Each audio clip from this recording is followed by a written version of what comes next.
Hello and welcome to the Star Wars Shatterpoint Stat Center Meta Watch for March 2026. I'm your host Steve, and join me as I look back over the data from the past month, including the big one, Adepticon. Let's get started. So here we are, and with Adepticon having just happened, the number of games has shot up in March with 710 rated games played.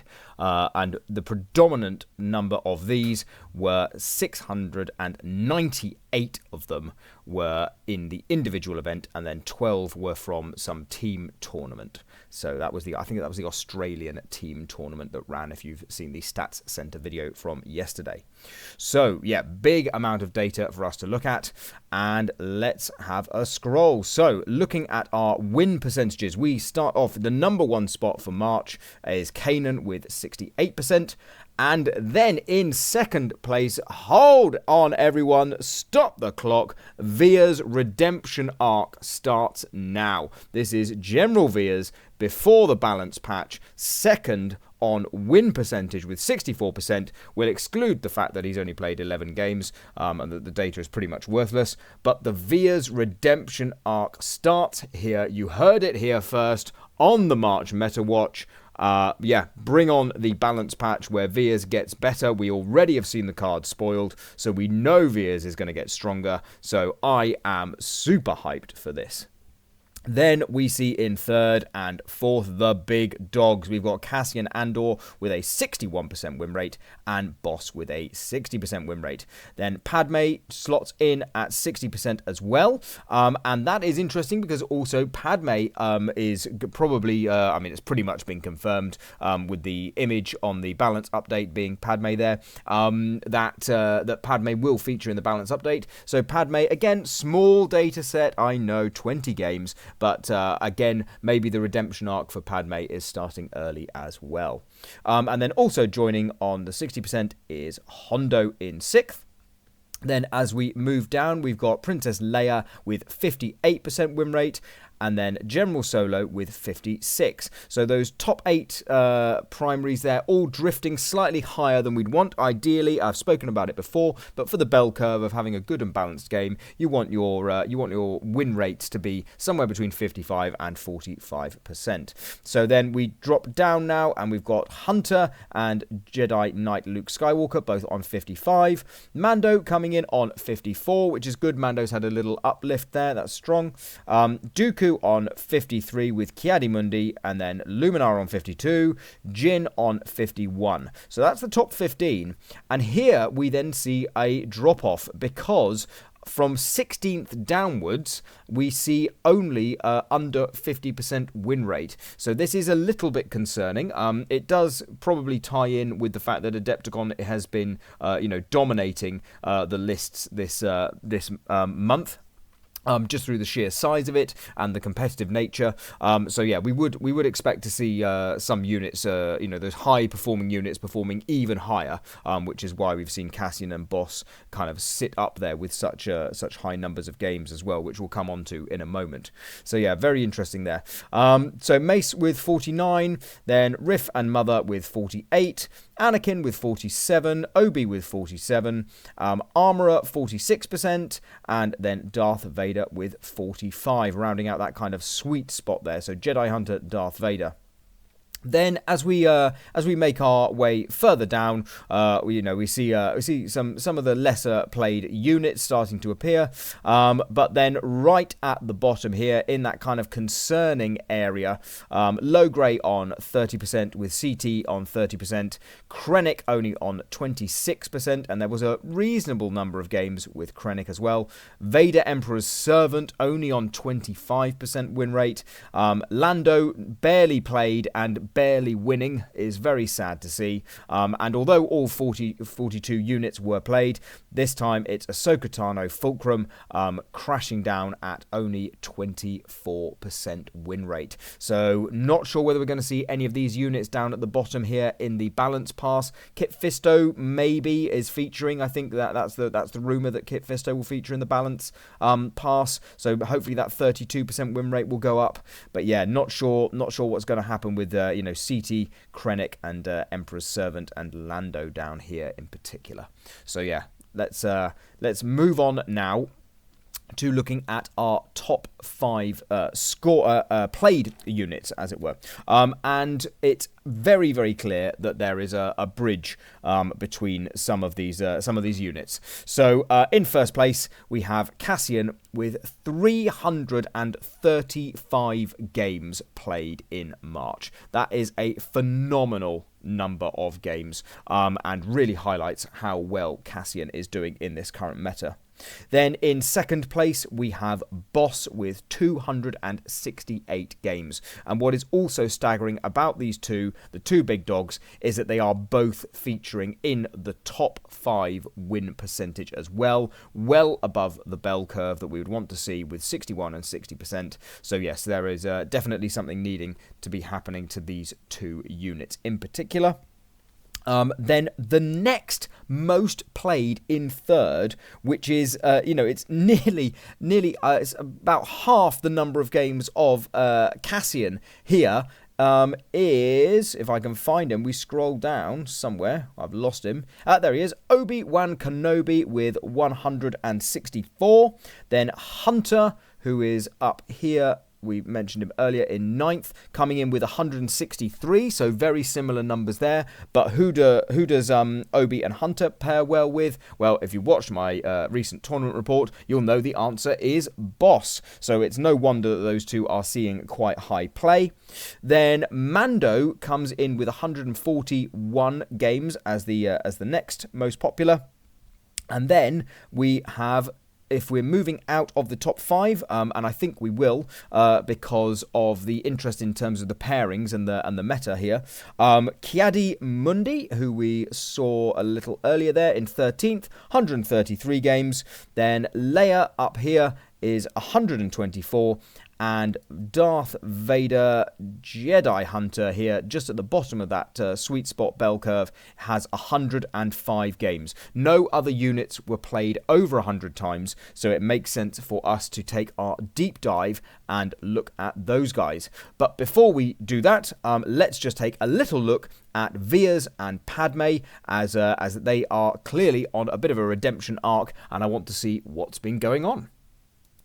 So starting ourselves off with Veers, as I say, there's only 11 games here, so it is to be taken with a pinch of salt. But a slightly more favourable win rate when going first, but there's virtually nothing in it. But great to see that he's up around that 60% win rate. Then if we scroll down and see who he's being paired with, which is very interesting, we've got the Moff Gideon list winning once, Krennic doing very well. Krennic obviously not performing well this month, but his wins are coming with Veers, which is interesting. So maybe there is something there, the Krennic and Veers list, and not so much the Emperor's Servant Vader there, with only a 40% win rate there. So yeah, interesting to see the Veers Krennic list. Might be something to look at in the future. Again, I'm just sowing the seeds for the beginning of this redemption arc for Veers. And then if we look at the missions, Nevertell got the 100%, Sabotage Showdown 71%, so very good to see in 7 games a 70% win rate. That's nice to see. And then Shifting Priorities 3, but only winning 1 of the 3 on Shifting Priorities, and we don't see how Veers performs on the new mission Strategic Positions either. But worth a little look, and hopefully we will be seeing more of Veers over the coming months. And then with Padme here, she's got exactly the same win rate whether she goes first or second, so that helps us out nicely. Then if we scroll down, here is some really interesting data. So pairing Padme with Anakin in a very thematic list, you get the 100% win rate. So 4 games played, 4 wins, very good. Pairing with Mace, another very strong combination, 63% win rate. But interestingly, only a 38% win rate when pairing with Boss. So although Boss is super strong in the meta, even he cannot lift Padme up yet. And then the missions, we've got a bit better spread of the missions. Padme doing very well on Sabotage and Shifting, then balanced on Strategic, and then not so well on Nevertell and First Contact. And like Veers, I am hoping that we will see more of Padme in the future. But for now, let's look at our big units for this month. And here is our big dog Cassian. So 61% win rate. Slight minor advantage if you go second with Cassian over a very similar number of games. So yes, but Cassian still performing incredibly well even when he goes first. We'll scroll past how he's doing versus the enemies, and it's the allies where, I mean, I can't even fit the number of units he's played with onto the screen in one go. So we've got Cad Bane and Dooku and even Boss and Hondo featuring here, and these games here, they're almost 100% win rates the whole way through. The only loss came with one game with Hondo here. That's incredible in terms of a win rate there with just those random units, particularly this Dooku Cassian list that we saw feature in the stats center. So yeah, really interested to see how that one would play. Then if we look at some of the more usual suspects, we got 53 games with Kanan and a 75% win rate. That is ridiculous there. Again, a 68 with Mando. We're seeing a Mother Talzin Cassian pairing going very well with 65. Han coming in with 59% there as well, with Leia with 75 games played and a 59% win rate. Jin doing fine with 52 of those games, coming with a 56% win rate. But then as we dip down into the lower half, it's where we see maybe some more experimental lists. So Ahsoka with Cassian, only 2 games, 1 win, 1 loss. Riff not doing so well with Cassian. Armorer not doing so well with Cassian. Lando, we saw him struggling, and even Cassian can't lift Lando up. And then Maul and Hera not the answer. And then if we look at the missions, it's pretty much, it's much of a muchness in terms of some of them, but the big kicker here is First Contact, and Cassian just not getting the job done as regularly on First Contact, but Never Tell and Sabotage doing very well. Sabotage, the most popular, 62% win rate if you play on Sabotage with a unit that is winning 61% of the time. So really, really strong. So 2/3 of the time, if you play Cassian on Sabotage Showdown, you could be winning that game according to the data. And then shifting priorities and strategic positions, both 59%. So Cassian not doing too badly on either of those, including the new mission with 74 games played. So yes, really, really clear that Cassian is leading the meta at the moment. And the other big unit at the moment is Boss. And again, it's basically much of a muchness, but there is a 62% win rate if you go first with Boss. And this may well be related to you being able to pick the mission. So let's see what the data does when we get a bit further down. So, but Boss still doing very well regardless. Here we have some ally primary units. Again, there's a little bit of dancing around at the kind of lower end. So Kiadi, Kit, Padme, as we saw earlier, even a Dooku and a CT featuring here. But the big one is a Hunter with 125 games and a 61% win rate.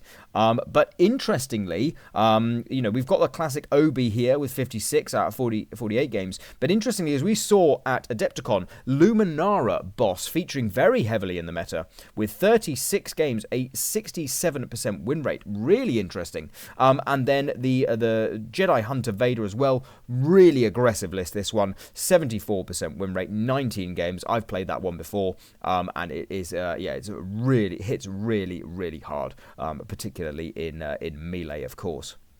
So yeah, Boss doing very well there, and the Hunter pairing just coming up trumps. 61% of the time. Again, 2/3 of the time with Boss and Hunter, you're in for a chance at winning there. So yeah, very, very impressive. And here, to be honest with you, it doesn't seem like there's much choice again between where Boss is doing well. There is a slight advantage on Never Tell Me the Odds with 70%, but then 61, 58, and 58 for Sabotage, Shifting, and Strategic Position. So very close there. So 3 missions out of the 5, Boss is basically hitting that target there with a reasonable spread of data as well. And then First Contact, it's a 50-50. So yeah, very clear, as with Cassian, that Boss is here and making an impact in the meta in March big time. So third on our list is Obi-Wan Kenobi, so 47% win rate, and there's a clear distinction around whether you go first or second. This could be because you're pairing him with Boss in some of those matches as well. So yeah, 52% win rate if you go first is good to see. Then here we can see that the most common pairing is with Boss. 48 games, 56% win rate, so over half of the time you should be winning those games there. Kiadi features with a 60% win rate with 25 games. Mace, again, 25 games, but only a 40% win rate. And then pairing with Hunter, 21 games, so not quite as strong as the Boss combo there when you're pairing Obi with Hunter. Again, if you haven't seen my recent tournament video, I do play Obi Hunter and Boss Obi at that event. So yes, do have a look there. And then if we have a look at the missions, again, not too bad a spread, although Obi doing much better on first contact for some reason. Could it be the jump in the reserve mechanic? Who knows? But then, yeah, it's a kind of an even spread, again, with Sabotage shifting and strategic positions, and then Never Tell not doing so well there. Hunter is up next with his 55% win rate over 163 games.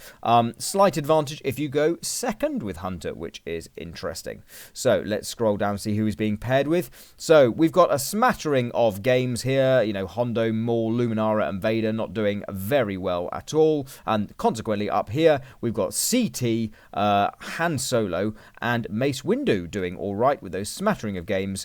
The pairing with Obi we've seen already, but here it is, the pairing with Boss, 125 games, big standout. Boss Hunter, clearly the way to play Hunter, 61% win rate over those 125 games. Yeah, it stands out big and clear there. And again, very balanced where Hunter is performing. We go from 59% from strategic positions all the way down to 50% on first contact. But yeah, definitely performing well across the board. Hunter looking like a very solid unit. And I will be curious to see whether Hunter gets any changes in the balance update, or whether he just remains the same. Mando is our next most played, 141 games, 54% win rate. Slight advantage if you go second with Mando, but not by much. And Mando is being paired with, most of all, it's the Armourer still. Again, looking for that synergy. 62 games played, 48% win rate. So it is going up with the more games played. But it's still not quite as synergistic as I would imagine people want. But 42 games with Cassian sees a 68% win rate. Riff still performing very well, even though a small number of games, still performing very well. And there's clearly some experimentation with Cad Bane that is not doing too badly with 44%. Then if we look at the missions, so Never Tell Me the Odds, not good for Mando at all in those short number of games that we've got there, small number of games there. Sabotage Showdown, 60%, most played, it's very solid. Also works very well with Cassian, so that's a good pairing there. So Sabotage, Mando and Cassian seems to be pairing up nicely.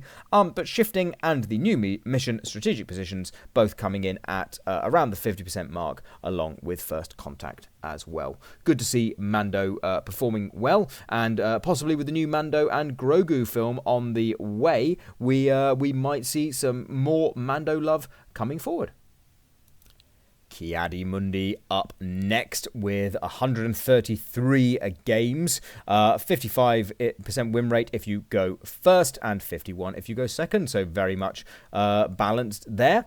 Then if we scroll down, we've got a 60% win rate with Obi-Wan with 25 games. That drops slightly to 56 when you pair with Vader. The Vader Kiadi list proving very popular at Adepticon, 32 games featuring there. Anakin's doing well with Kiadi as well, so 54% win rate. And then Mace also holding his own, 52% with 21 games. And again, if you've seen the Stats Center already, you'll know that this Plo Koon Kiadi list with a 50% win rate, how many of those wins come from Adepticon and a certain someone. So yes, big props to taking Plo Koon all the way to the finals. So yeah, fantastic to see. But let's have a look at the missions and see where Kiadi is excelling. Well, it's very clear where he is not. Never tell me the odds and first contact not happy for Kiadi Mundi, but Sabotage Showdown, Shifting Priorities and Strategic Positions all in the 50s with a slight favour to Sabotage and Shifting there. Princess Leia, charming to the last, coming in 7th most played this month with 124 games, 58% win rate, 60% if you go first, 56% if you go second, so very balanced again. And down here we can see who she's being paired with, and there is a great big standout there, and it is Cassian with the 59% win rate with 75 games. All the others barely, only one other double digits, which is Jin with 12 games and a 42% win rate. Everyone else under 10 games played with Leia. She is working well with those with the units that have a revenge. So you've got the double revenge up here, as you can see, and then those without the revenge or kind of as clear a revenge are not performing as well. So Leia in a double revenge list is excelling, not so much if not, which is interesting to see. And then if we look at the missions, she's doing very well on Never Tell Me the Odds and Sabotage Showdown. Again, the Sabotage Showdown could be being paired with Cassian on that one. Then Shifting, 56, and Strategic Positions and First Contact both coming in at 50% win rate. So good to see her performing well on Strategic Positions. And then the final primary unit we're going to deep dive this month is Darth Vader Jedi Hunter. 44% win rate, but 100 and... that's the incorrect data. Bear with me. I've just got to adjust that to exclude virtual events. There we go, 45% win rate with 105 games. So just to remind everyone, I only use rated data and I only use in-person events when looking back at the stats. I always feature this in the stats show every week.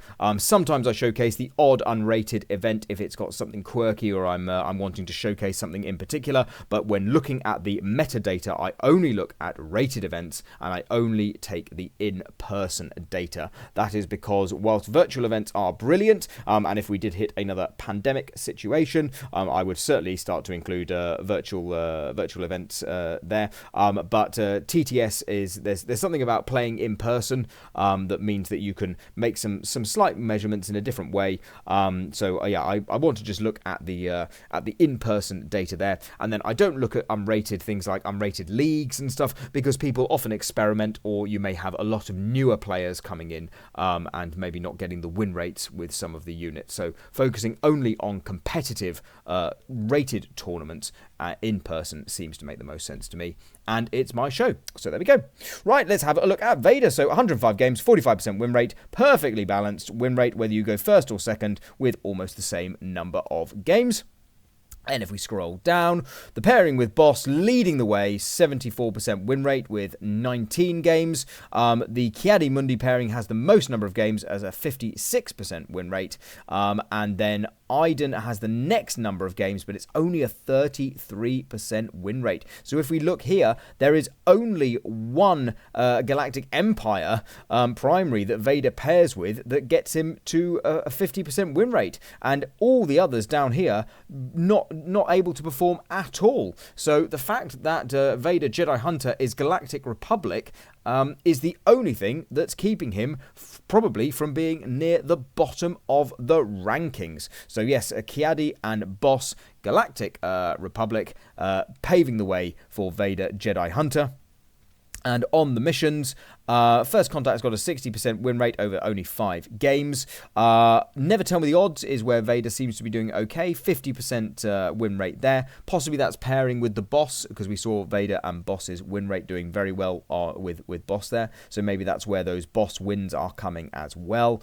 And then Shifting Priorities, slight favourite out of the remaining 3, both of the other two hitting 38%.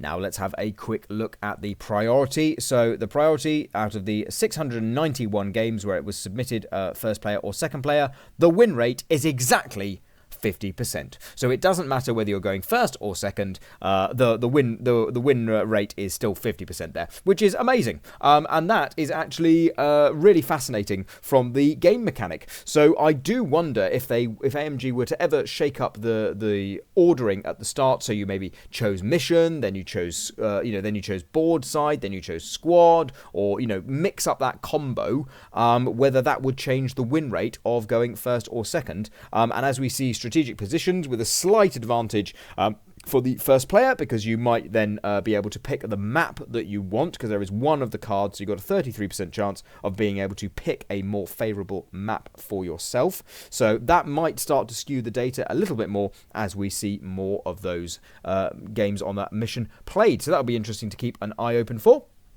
And then if we look at the missions up here, so the most popular mission yet again, Sabotage Showdown. So 222 games played on Sabotage Showdown.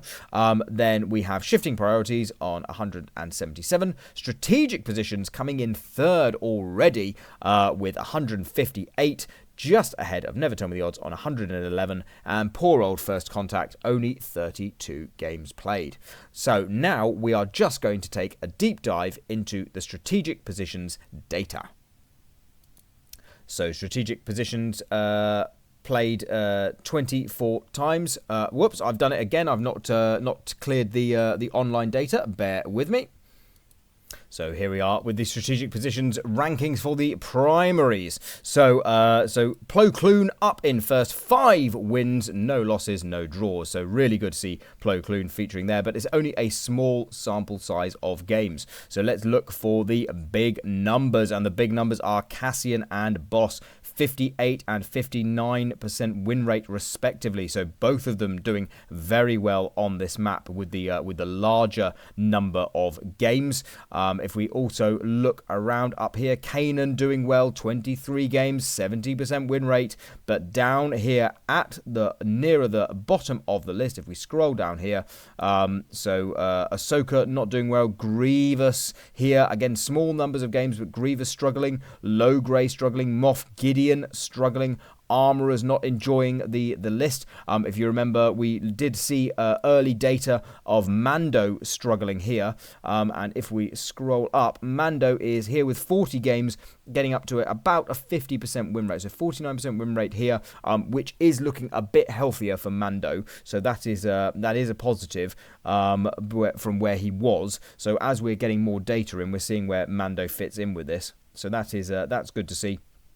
But yeah, a real mix of units doing well or not. But up here, it's pretty clear that we've got the usual suspects here, and Luke coming in with a 60% win rate, not quite as good. Only 5 games, not quite as good as people were expecting. But definitely, Boss Cassian, your Hunter, General Solo doing well up here, and then, as I say, Kanan, and then just some other random units tucking in. So yeah, nice mix of units here. I will be interested to see what this looks like in quarter 2, because obviously with this being the new mission, and it will have then been being played for 3 months, that will be really interesting to see the shakedown of where the primaries are at with this. But yes, really exciting. Plo Koon up at the top, hasn't lost in March on strategic positions.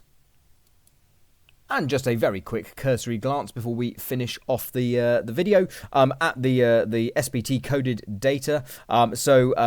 Obviously, not every list was submitted with SPT codes, but with the fact that Adepticon has featured so many more SPT codes this month, so we can actually have a look and see. And surprise, surprise, Baze and Chirrut and the Rebel Commandos and Cassian Andor are up there as the most played, followed swiftly by Seven Scorch, Fixer, and Boss. So if you wanted any idea, AMG, of the problem units in the game, you need only look at certainly 5 of those top 6 there.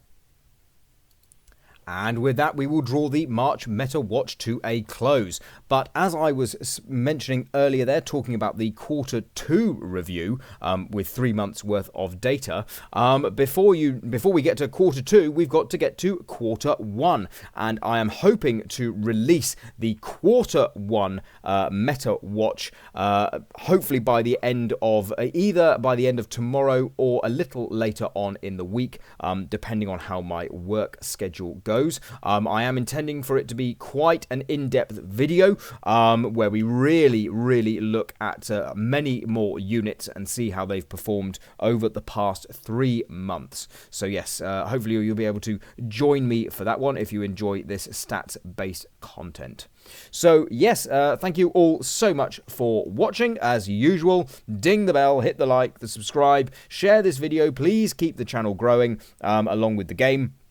And remember, you heard it here first, the Via's redemption arc starts in March 2026. Bye for now.